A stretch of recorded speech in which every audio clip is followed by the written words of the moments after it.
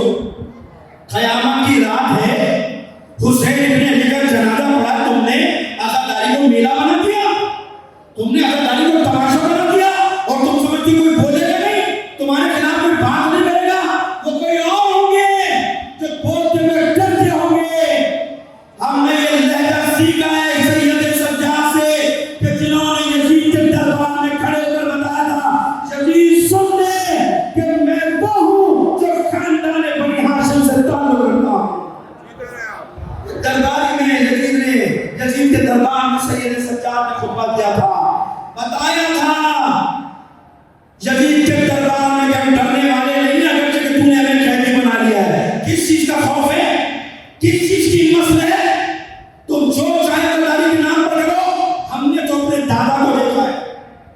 تم نے کیا دیکھا جن لوگوں نے عزاداری کی بنیادیں رکھی ہیں، یہ چند جوان لڑکے ان کے ذہن میں جو آگے عزاداری کے نام پر کر گئے، جو آگے تم کرتے جا رہے ہو۔ میں اپنے گھر کی بات کر رہا ہوں، میں نے بچپن سے اپنے دادا کو دیکھا، ادھر محرم کا چاند نظر آیا، ہمارے گھروں میں پلنگ لڑکے جاتے تھے،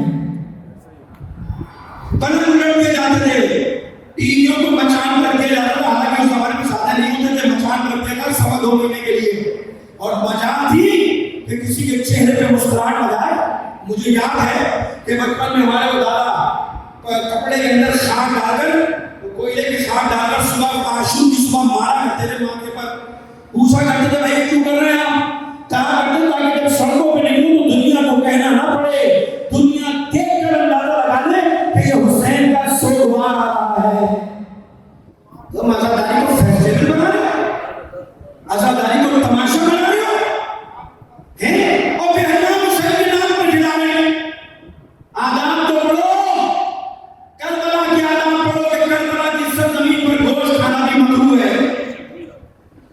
آداب یہ ہے کہ عاشور کے دن گریبان چاک کر لو، آستینے پلٹ لو، ایک دوسرے کو سلام بھی نہ کرو، تعزیت پیش کرو حسین کی۔ آداب تو یہ ہے، تم سب عاشور کیا کر رہے ہو؟ تمہارا سب عاشور کیا صورت حال ہے؟ تو مومنوں حضرت یہ بات تو آپ کو سننی پڑے گی، یہ سننی پڑے گی، کوئی سنائے نہ سنائے، میں تو یہ آدمی بھیا مت پڑھانا مجلس، مت پڑھاؤ مجلس، مجھ پر واجب تھوڑی مجلس پڑھنا، لیکن یہ بات کرنا مجھ پر واجب ہے۔ صلی اللہ علیہ محمد علیہ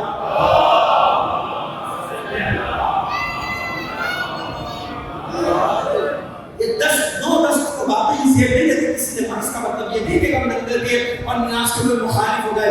قیامت کی رات ہے، یہ رات ماتم کی، عزاداری کی، گریہ کی رات ہے، مسائل کی رات ہے، اور وہیں پہ کھلاؤ۔ اور یہ بھی بتا دو جو لوگ کہتے ہیں کربلا میں ہوتا ہے، بھائی کربلا میں عاشور کے دن یہ نہیں ہوتا، لے آؤ ثابت کر دو۔ کربلا میں عاشور کے دن بھی کھچڑی کھلائی جاتی ہے، کھچڑی روایات میں فاطمی پٹی کا موجود ہے، ایسا کھانا کھاؤ جو بد مزہ کھانا ہو۔ تم بروش کر رہے ہو، آئس کریم بانٹ رہے ہو، 9 تاریخ کو 10 تاریخ کو، شرم نہیں آتی تمہیں شرم نہیں آتی حضرت زہرا سے کہ ان کے بیٹے کا جنازہ 72 بچوں کے جنازے پڑے کربلا کے میدان میں، حسین پوری رات فکروں میں ڈوبا ہوا کہ نانا کے دین کو کیسے بچاؤ، اپنا اکبر قربان کر دوں، قاسم قربان کر دوں۔ تم اس رات عبادت کرنے کے بجائے لوگوں کو بس ختم کر دیا جائے۔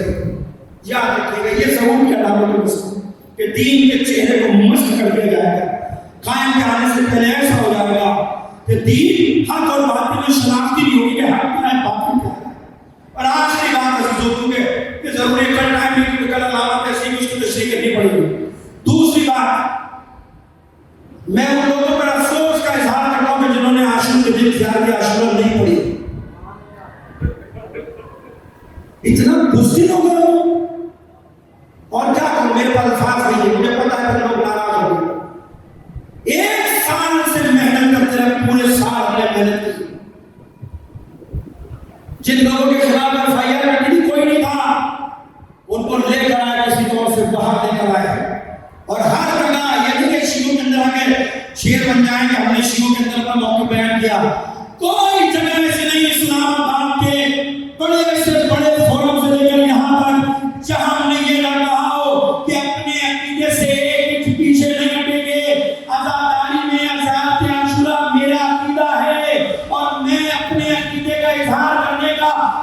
پورا اختیار رکھتا ہوں، اس لیے کہ پاکستان کا آئین مجھے اس بات کی اجازت دیتا ہے۔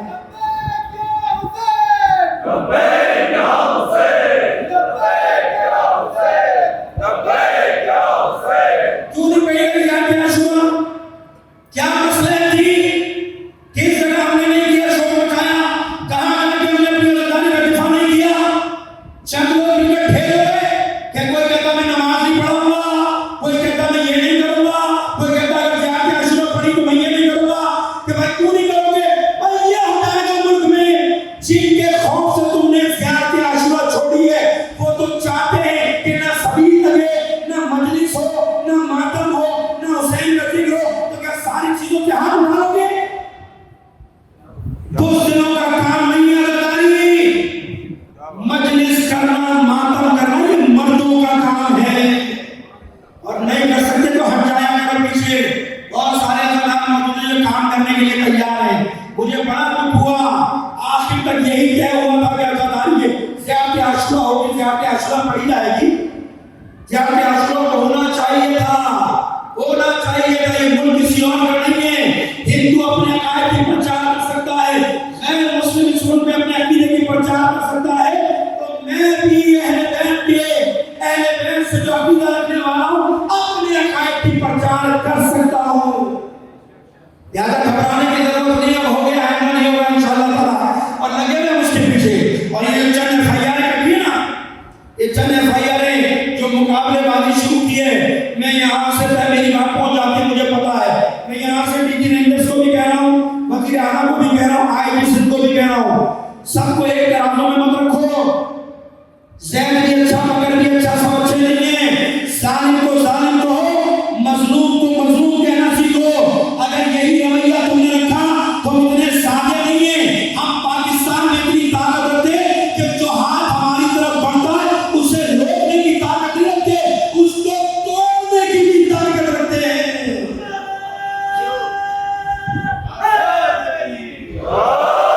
توڑنے کی بھی طاقت رکھتے ہیں۔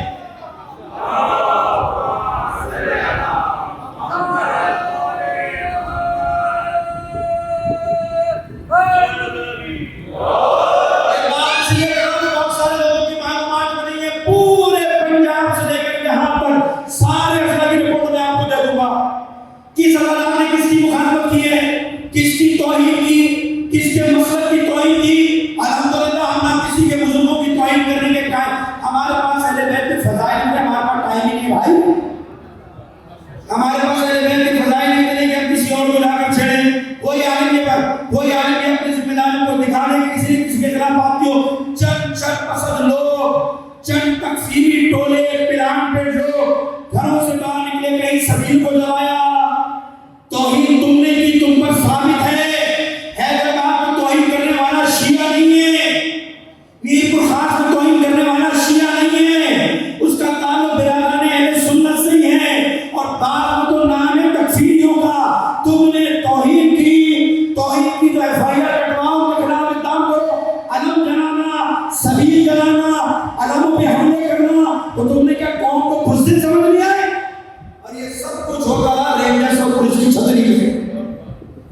اس لیے بات کرو، مجھے کوئی خوف نہیں ہے، تمہاری ذمہ داری ہے اپنا مان کو قائم کرنا۔ ہم نے تو تعاون کیا، خیر کچھ جلوس سے میرے لوگ واپس آنے، بچے واپس آنے میں گولیاں ماری، 7 بچے میرے زخمی ہوئے۔ عباس ٹاؤن میں میرے بچوں نے سبیل لگائی، تم نے ان کو ناواقف سمجھ کر گولیاں ماری، اس میں زخمی ہوئے۔ ان کو پھر سے میرے بچے بیچارے عزاداری کرنے کے لیے گئے، واپسی میں ان کو گولیاں ماری گئی، میرے لوگ زخمی کر رہے ہو، سب چیزیں تمہارے سامنے، اس کے بعد تم اپنی آنکھیں بند کر لیتے ہو۔ یہ کیا ہوا بہاول نگر میں؟ حسین کے عزادار تو نہیں آتے تھے، ماتم کرتے جا رہے تھے، یا حسین یا حسین، کس کی مرضی سے دم پھینکا گیا، کون پکڑا گیا؟ تم کیا سمجھتے ہو اس بزدلانہ کارروائی سے عزاداری بند ہو جائے گی؟ خدا کی قسم یہ حسین کے نام کا اعزاز ہے کہ جتنا تم عزاداری کو دباؤ گے اتنی عزاداری بڑھتی چلی جائے گی۔ لبیک یا حسین، لبیک یا